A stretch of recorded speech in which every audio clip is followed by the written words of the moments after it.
All right, welcome everyone to this edition of Views from the Capitol, our end of the year preview, or fake duck, as we like to call it. I am Jennifer Smith, Director of Government Relations. With me today to present is Brenda Pilgrim, our Assistant Director of Government Relations. And helping out on the tech side is Liz Cook, our Inner Office Assistant. So as always, we ask that you stay muted. We will take questions in the chat as we go, so please place them there. And you can ask them at any point. You don't have to wait till the end. So whenever you think of that question, feel free to throw it in the chat. Today, we're going to talk about what we're sort of looking at for the end of the year. This will be, if you were at ALC, some of this is going to sound familiar, but sort of the bills that we think could maybe possibly be talked about, but how are we going to finish the year out this year? The legislature only has a few days left. So there's one day this week today, and then there are right now 3 weeks scheduled in December, but we're hearing they might only go 2. In that first week of December, the House only has 1 day. So we're anywhere from 2 to 11 days from the end of session, which doesn't leave a lot of time to do things. But as you all know, if you've been on these before, sometimes they just have to do it all. So we'll see what happens. But Speaker Hall has said that his main thing, his only focus for the end of the year is economic development. I don't know what that looks like or what he wants to do, but he has said that is his only focus.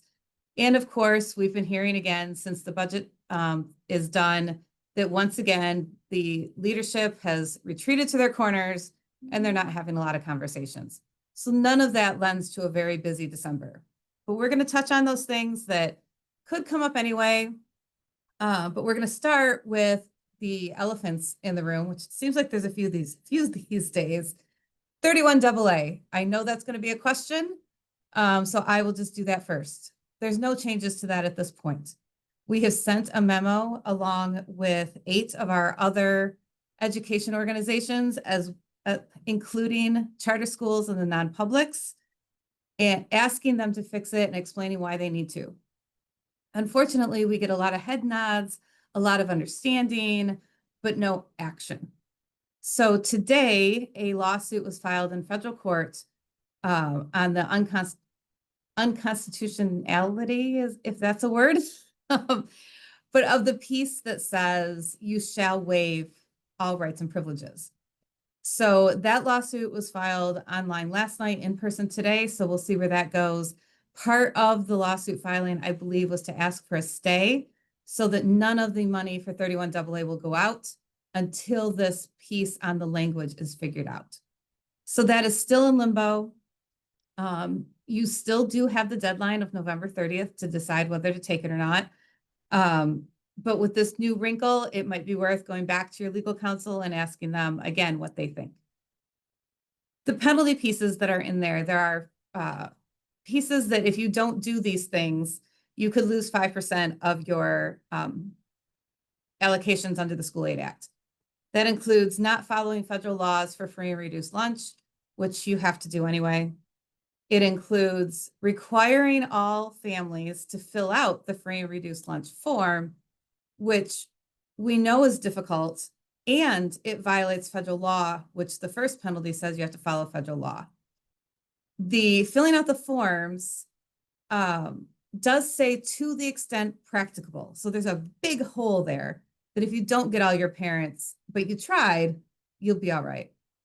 The other one that's causing a lot of questions is any survey that is done. And we've heard from districts that the question being, does that mean if a teacher polls her class, we have to post that online and the results? So we've been talking to MDE. They're going to put out guidance on this eventually. We're trying to get them to stick to district-wide surveys because the language does say district. And so then we would just get at those big surveys that are being done for all the schools. We think the one they're trying to get at is that mental health, substance abuse, sexual activity survey that a lot of high schools do. We think that's what they're trying to get at, but because of the way they wrote it, it could be any survey. So we're waiting on MD to clarify that. We do believe they will and tighten that down. And then the last piece is you can't give financial incentives for kids to show up on count day. The other, we've asked again for MDE when they put out their guidance to clarify that that means financial, that means money. It doesn't mean pizza parties. So a lot of that stuff will be coming. But to MDE's defense, they didn't get to see this budget early either. So if you are seeing delays in grants, some of those that you have to apply for, applications may not be open yet. They couldn't start doing that work to open applications to get the rules set until October 3rd. So on top of trying to get out the per pupil with the new numbers, they have all the other things that are in that budget that they have to do, but they weren't given a heads up or any time to set it up either. So for once, I would ask your patience with MDE as we go through this. Always follow up, ask questions if you need to of them, but they were in no better place than we were when it came to knowing what was going to be in that budget. So the guidance that'll come out on those penalty pieces, maybe it's not out yet, it should be coming. And like I said, some of those grant opportunities may not be open yet because they don't have the system set up, but they're working on it. The last thing is roads. We did get a roads deal in the budget, and we saw $400 million go into higher ed out of the school aid budget. We believe that's directly related to the roads deal because it freed up $400 million in the general fund for other places they were shifting money. So we now have about $1.3 billion in university and community colleges money coming out of our budget for this year. They also removed the sales tax on gas, but they created a piece within that act that says the Treasury shall figure out how much we would have gotten in sales tax on gas for the year and deposit that amount into the school aid fund. So we will still get that amount of money. We were actually held harmless, which was amazing, but then we lost money out the back end with the $400 million to universities. This is something we're going to have to keep watching going into this new budget cycle, which it's already started, really. The general fund is so stretched. And with the federal changes that are coming down on things like SNAP and Medicaid are going to stretch our budget even more. Projections look decent for the general fund and for the school aid fund, but that means we've got $1 billion sitting over in higher ed that we're going to have to keep a very close eye on. So that's sort of the looking back, just touching on those few things on the budget. If there's something within the budget that I didn't cover, feel free to throw it in the chat and we will get back to that. I'm going to turn to Brenda now to start with some of the bills we are watching. And there are not many. The first one that we're watching is Senate Bill 349, which is the ACT work keys. And our goal in that is that, as you know, our 11th graders are highly over-tested, and work keys is one of those that we would like to have an opt-out. And the way it is written right now, when it started, it was opt-out, so you could opt out.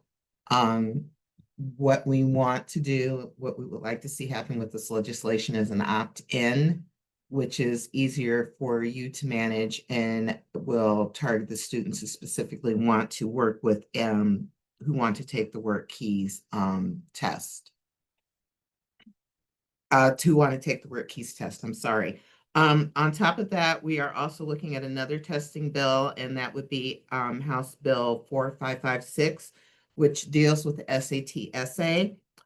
Michigan is one of 3 states that actually requires the written part of the SAT, and that the SAT score be on the transcript of the graduating student. The issue with that is that a lot of colleges right now and universities go to blind admissions. And even though they may not be looking for that SAT score, it's still on their transcripts, and it's hard to unsee what you have seen and not have a bias towards it. So it is our hope that we'll be able to get that to happen. Again, Michigan is only one of 3 states, New Hampshire and Delaware being the other states. As you know, the ongoing issue has been cell phones within schools, and there have been 3 bills that are addressing that. We have Senate Bill 234 and House Bill 4141. Both of which MSAB is neutral on, and then there's SB 495, which also requires that there be an emergency contact policy for students in case of emergency and they need to make contact. This is really key because what we found is when they're in these emergencies and these things are happening, that it overwhelms all of the phone systems and so forth, and our first responders and police officers and so forth are unable to utilize what they need to do in order to meet that need. As far as 4141, which was in the House, it was voted down. And that had nothing to do with the bills, more so as politics. I know that surprises you. And we think that we will see it reintroduced in the future, and there will be movement on that. Senate Bill 234 does the same thing, but it has been a little bit less prescriptive, which we really want to make sure that we keep power within the school board so you can make those decisions. We run the gambit of school systems that have very solid cell phone policies that are working for them and others that do not. We don't want to have to rebuild anything, nor do we want to change anything. Also, we all understand the dynamics with each one of your school districts is very different. Some of you have students who don't have busing, and phones are pivotal to that. We also understand that IPEAs, sorry, I must have been thinking about beer, are also key to technology and phone usage. And we also know that there needs to be a medical waiver on that also for students who may suffer from type 2 diabetes and so forth who have risks. So there has to be caveats in that. So those bills do that. As I said, the 495 is a protocol on how students can contact and use wireless communications when in school. One thing that has come back up that we're really excited about is vaping. So we have Senate Bill 462, 463, 465, and 466. And I'm just going to give you a blanket overview. What it is licensing tobacco sellers, retailers, which has not been done before. We are one of, I believe, 5 states that do not legislate. Kentucky was on that list, but they have also chose to. What this bill does is it creates a license requirement for anybody dealing with tobacco products, or vaping products, anything along those lines. An application fee of $500. And there is specific training that will go with that. One of the biggest things is it focuses not on the underage person buying, but on the person who is selling or the person who is providing. So violations could run from $2,000 to $5,000, or for a person or a non-managerial person who doesn't work, from $150 to $500. The one thing it does say is that in 36 months, if you have 4 fines with consecutive 36 months, that means that you will lose your license and there is a $10,000 fine. So they are putting teeth in it. Right now, it is going through hearings. In fact, it'll be in committee today, and we'll be able to find out exactly what changes are made and whether it will move forward. The other thing, again, is it really focuses on the seller and the supplier and not on the student. And if you have any questions, please do not hesitate. All right, go ahead and put those in the chat. I'm going to cover a couple that were budget related real quick.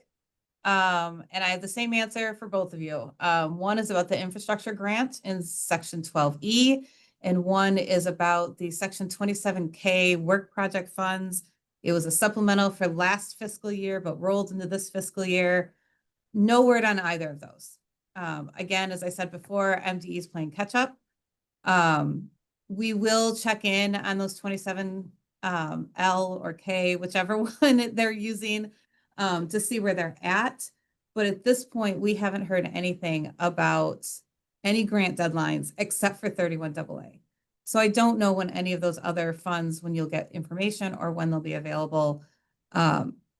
If you get MDE updates in your emails, maybe it'll be there. If we find out information, we will certainly share it. So some of the other, one more budget question. Early childhood funding.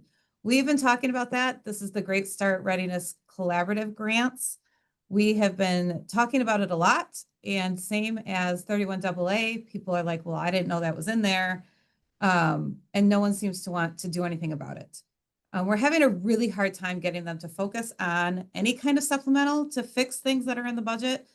That's one of the things we wanted them to fix, but they don't really seem to be listening. So again, if you are an ISD that has had to lay off people, lost money, whatever the case may be, please share those stories with all of your legislators so that they understand what they did, because I don't think they do. By saying they rolled it up into the per pupil doesn't acknowledge the fact that ISDs don't get per pupil. So they just lost. So I would ask if you are one of those people that are struggling under the collaborative grant cut to let your legislators know, because that's the only thing that's going to change minds is if they understand how they just affected the littlest kids in their district. So then continuing on the list of bills that we're sort of watching, 4922 is a bill that just came out of House Education, and it would ban the requirement that a librarian be certified. So it not only removes the requirement that they have to be certified, but if you wanted to put that as part of your hiring decision, that you want a certified librarian, you would not be allowed to say that. So it goes a step too far in a lot of our eyes that it took away your hiring discretion for what you want in a librarian. Also in K through 8, you can already use a certified teacher to fill in that spot. This is designed to just say any certified teacher can be a librarian. And the sponsor of the bill, Representative Kelly, said that this was his attempt to help with literacy in our state and get more libraries and librarians. The other side, including the School Librarian Association, said teacher certification is not the same as working in a library, and we shouldn't be dropping the certification. We would be the only state that would drop it. So that is on the House floor. I don't know that that would have traction in the Senate if it gets out of the House, but we will be keeping an eye on that. 5044 is one that is still going through hearings in the House Education Committee. This bill would require districts to let private providers into schools for medically necessary needs. It's aimed at our special ed population, especially our autistic population, to allow their behavioral coaches and help to be able to be in the school with them. But it is written so broadly that as any student with a prescription from a medical provider that says they need something during the school day, the school would have to honor. So the Autism Alliance and some of those groups have come out very strongly in support of this bill. MAISA and a host of other districts, individual districts, have come out opposed because schools do a lot of these things, and the possibility for that, for interruption in the learning day for everybody, not just the one child. The fact that it is any medical need is also a problem in the opponent's eyes, that is far too broad and doesn't only deal with the kids who would need that extra support that hopefully they're getting through the district anyway. So those conversations continue. That has not been voted on by the committee yet. They had a hearing on this week, where only the Autism Alliance testified in support and why the bill is necessary. That was the third hearing they've had on the bill. So I don't know if we will see that come out of committee before the end of the year. But it does seem to be a complicated issue for the committee. So I don't think the bill will move in the form it's in, but I don't know that they will make enough changes that the opponents will change their mind. 4793 through 95, these are the bills that say you have to file a acceptance of office form within 10 days of your election in order to get your seat on the school board. With all of you here, I'm sure you did that or you wouldn't be here. This bill was brought up because there was an instance of one person who won his race, did not file the proper paperwork, and was not seated. And then the district that he won, instead of seating him in the open seat, they seated his opponent. So he wants the law changed. At the end of the day, it's one less form you have to fill out too. So however we got to this, it would remove the acceptance of office. You still have your oath of office you have to sign, but you wouldn't have to do that extra piece, the acceptance of office. Those are currently on the House floor, I believe. I think they're still there. Nope, they did pass. They passed unanimously. They're now in the Senate Elections and Ethics. I don't know what the appetite will be to do that over there. I haven't talked to them yet to find out. But it is a pretty simple bill, and schools, community colleges, and ISDs are the only ones that have to fill that out. And 4861, this one has blown through the legislature before we could even weigh in on it. If you remember a few years ago, we changed the affidavit of identity that you have to file to run for office to include a spot that says the party you're running for or that you're running unaffiliated. And it confused the form, and it confused a lot of nonpartisan offices, not just school boards. The way it was worded, there's a lot of nonpartisan people trying to figure out what they were supposed to put in this part of the form. So Representative Outman has a bill that has already passed the House. We're hopeful we can get the Senate to hear it, but it just removes that if you are running for a nonpartisan office, you do not have to indicate your political party or that you're nonpartisan. So it just removes the confusing language. It's something that when we found out how it was really worded, did make things difficult. So we'd be glad to have that removed and make the form simpler. And finally, we have House Bill 4588.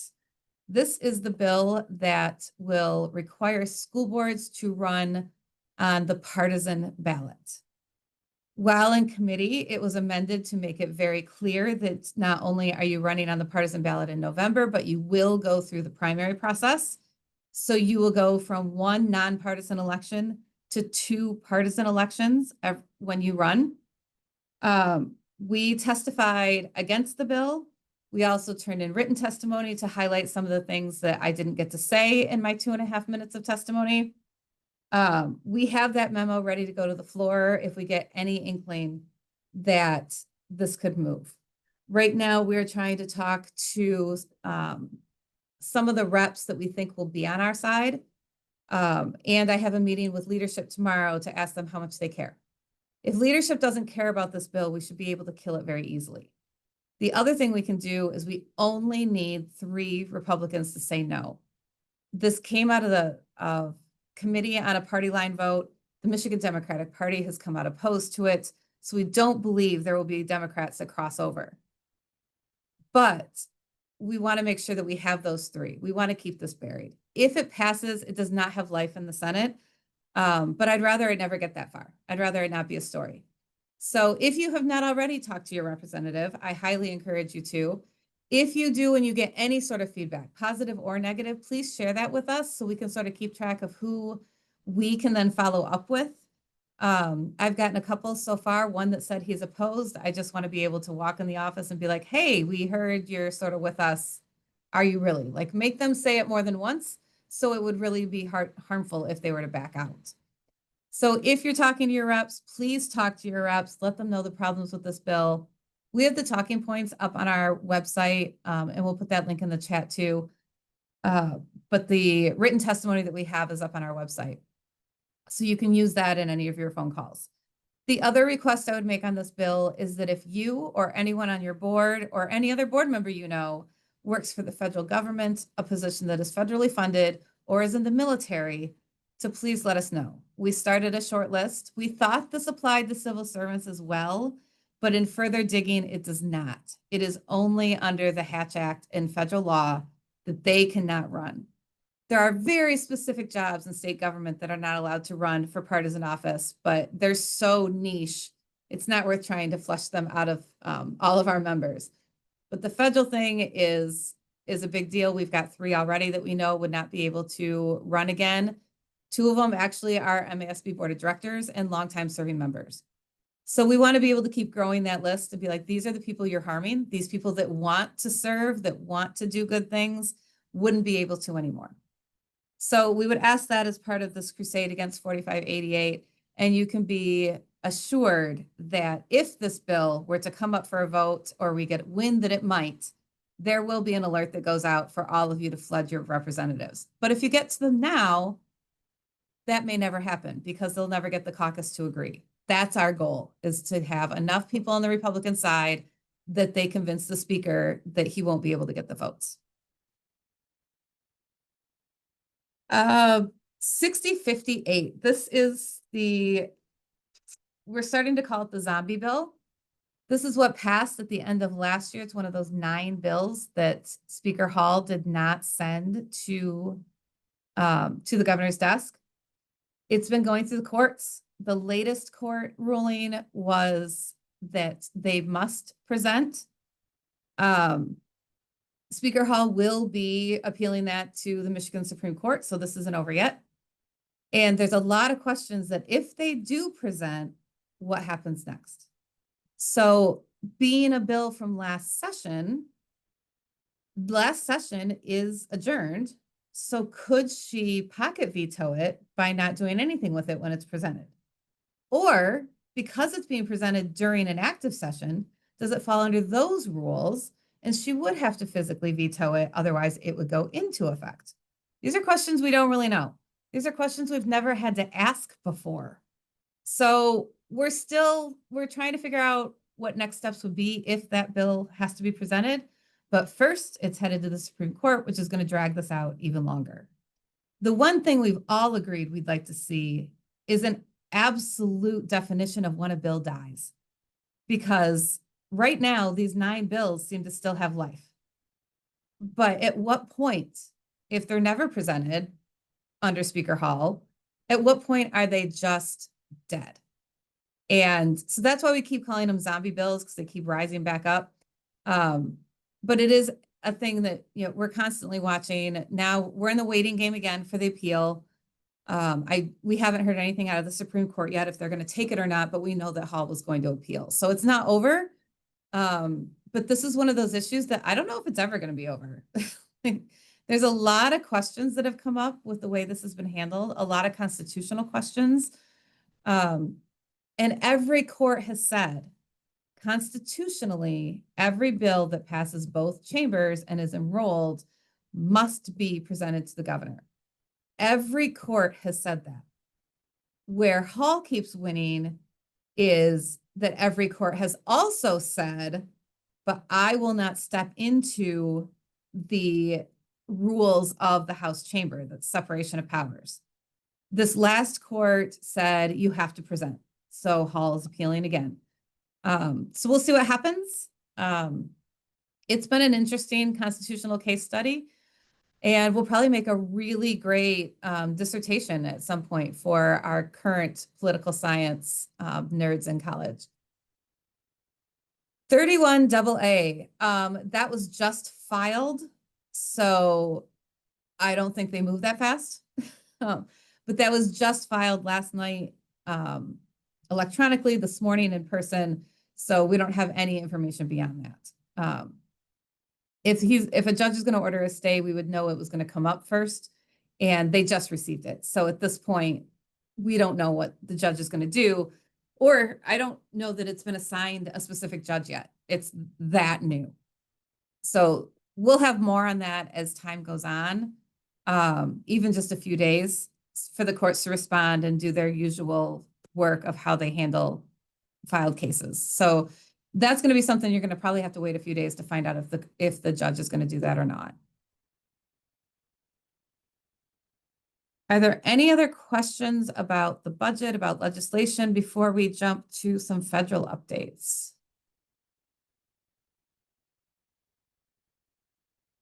All right, Brenda, I'll kick it to you with our now open government. It's very exciting. Congratulations for surviving the longest shutdown in US history. The vote was taken, it has been signed by the president. Let me give you some details on what exactly is going on. First off, this budget is only a continuing resolution and it will stop on January 30th. So we do not have an actual budget, but we do have a continuing resolution. The caveat to that is, though, that the Department of Veterans Affairs, the FDA, and the Department of Agriculture had a minibus within that, and they will be funded until September 30th. But everything else, funding ends on January 30th. One of the other things that was in this continuing resolution is that it requires anyone, federal employees who are furloughed during the shutdown, be hired back and they must receive back pay. And additionally, any federal agencies are required to give written notice to Congress regarding the rollback of any personnel actions issued during the shutdown. This is an oversight so that people who have been laid off wrongly or rightly will have their jobs and will receive back pay. All of this is in play until January 30th. Once January 30th hits, this is no longer applicable, and it will start the cycle again. I will warn you that we have limited time with November and December and having Congress come back in January. So will there be another shutdown? I would say that that is a likely possibility. So you need to be prepared for that. But for the moment, we are a functioning government until January 30th. Do you want to use the word functioning, Brenda? I'm being optimistic, and that's their job. And we do have a continuing resolution, so Right. something must have been working that day. Yeah, I figured I'd ask that before one of you did. Are there any? Oh yeah, any questions on the federal stuff? Okay, so staying with the feds, NSBA's Advocacy and Equity Institute is at the beginning of February. It's February 1st through the 3rd.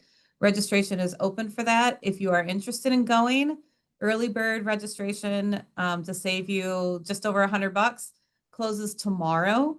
So be sure you get that registration in. Now, as Brenda just said, the continuing resolution ends on January 30th. So what does that mean if they close? The conference will still happen. It's paid for, contracted, people are registered. It's not at a government building. So NSBA will still hold their conference. The question is going to be, what do we do on Hill Day? Because the buildings will be closed. So the conference will happen. It's going to be hard to have that advocacy day if the government is closed. But know that if you register for this and the government shuts down, you won't be out your registration in your hotel. Now, you might want to think about driving rather than flying, but that's a whole other story for when we get to February. We will be doing our usual events. We will do a welcome event on Sunday morning because they have moved the conference up. It starts at 10:30. So we will do a welcome event from 8:30 to 10:30. That will have a breakfast. Will require registration. That's where we give you all the information about what we're going to do over the weekend, talking points, maps for where to be, All of that happens on Sunday morning, and it gives our Michigan delegation a chance to see and meet each other. We are always one of the biggest, and now that now that Texas is out of NSBA, New York's our second closest, and they're dozens behind us.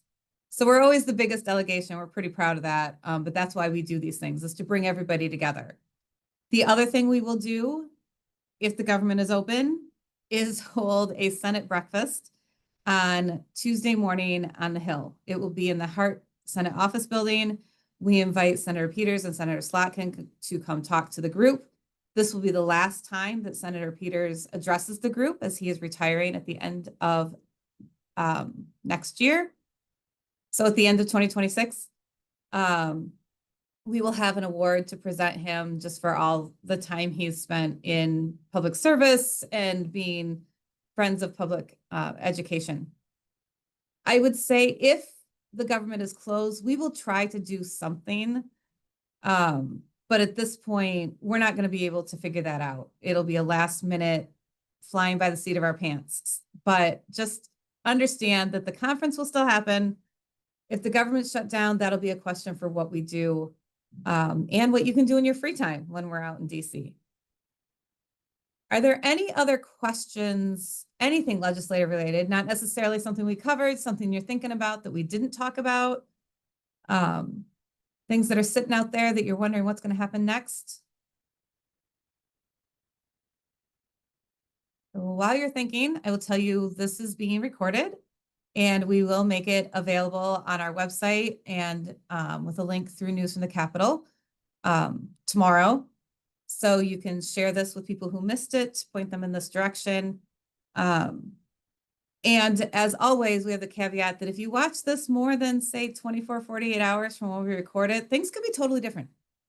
But this gives you an idea of what we're looking at as we go into the month of December. All right, well, I don't see any 31AA. I'll cover it one more time.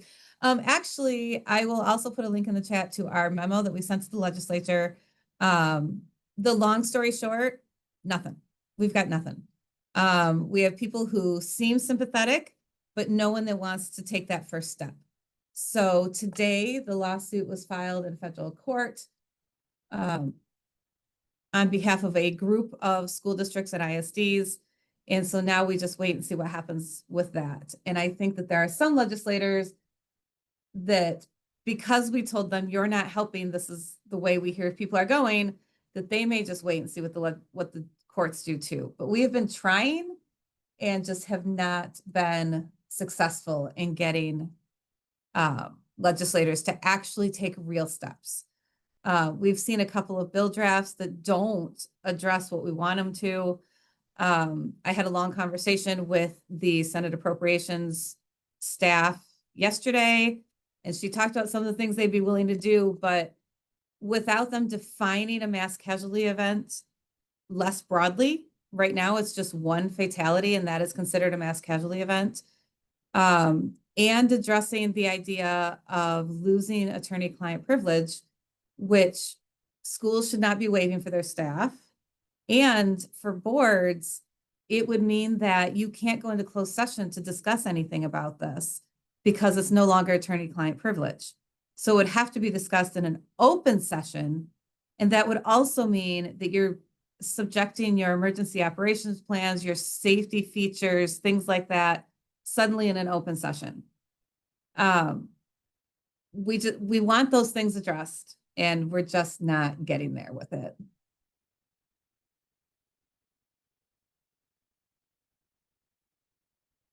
Yes, thank you, Katie, for contacting your legislator. As always with these things, it is always important for you to also reach out, both state and federally. They hear our voices a lot. They need to hear yours. They need to know exactly how that's going to impact their constituents. Because we can keep telling them this is what it means. But if you can give them that personal example, then that helps change minds better. If districts decline 31AA, do you think they'll give huge amounts to those who didn't decline? This is what we think will happen. is what they're supposed to do is take that pot of money and distribute it among those people that applied for the grant on a per pupil basis. So that would seem that if only a handful of districts apply, they will get more money than they expect because there's more in the pot to share with less people asking for it. These are things we haven't had. We haven't talked to MDE about that specific thing yet, but that would be how the grant would work. Because there wouldn't be a spot for the money to go out and then districts, when 31AA gets fixed or ruled by the courts, if we win that, there's no mechanism for districts that opted out to opt back in. That's why the stay is going to be important. That if we can get the courts to say you cannot distribute the money until this case is settled, then MDE will still have that pot of money. Districts will have another chance to apply, and then the money will go out. So there's a lot of moving parts with this. At this point, we're waiting to see what the courts do. And yes, all of the money is required by law to go out on December 31st or by December 31st. So that's where we need the court to step in and say, you can't do that. Otherwise, off it goes. So these are the things we're watching. This is why the court case was filed now versus waiting. And because it was just filed today, I have no idea what will happen next. But again, this is one of those things that we're hearing an awful lot of districts don't want to take this chance. And that's no good for your district or for keeping that pot of money and making sure that it's doing useful things. So we're hoping we can get some sort of resolution on this. We will for sure let people know if the courts step in. We know that there's a deadline looming. I've talked to a lot of districts like yours, Jessica, that you're waiting to vote until the very last minute. So we will definitely be sharing any information we get. The court case was filed on behalf of a group of districts and ISDs, and I have not read the paperwork yet to know exactly who, but it was filed by local districts and ISDs. It was, and it was a moving target because as of yesterday afternoon, they were still adding schools to the case. Yes, now that it's been officially filed, we can go look and see who all is on it, but I haven't had a chance to do that yet. Any other questions? Well, I'm trying to pull up 31AA.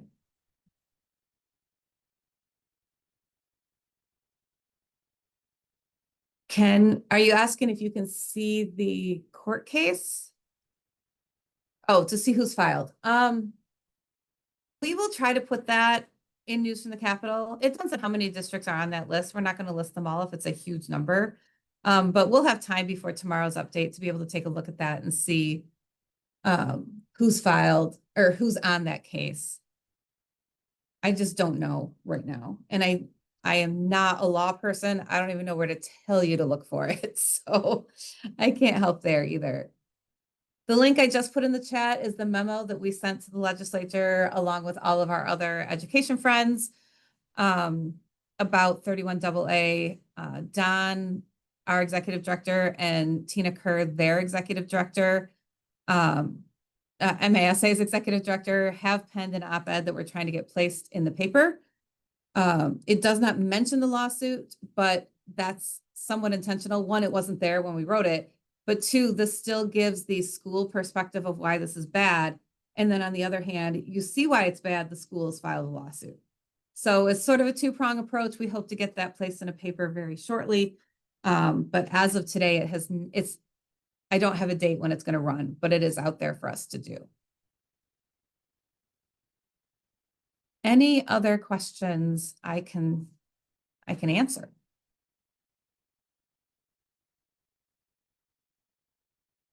All right. Well, thank you so much for joining us today. Thank you for all you do, especially in times like this that are just insane. I appreciate all of your service. And if we can be of more service to you or you have questions when this is over, always feel free to reach out. We're happy to help you be a better advocate for your district. So thanks and happy Thanksgiving.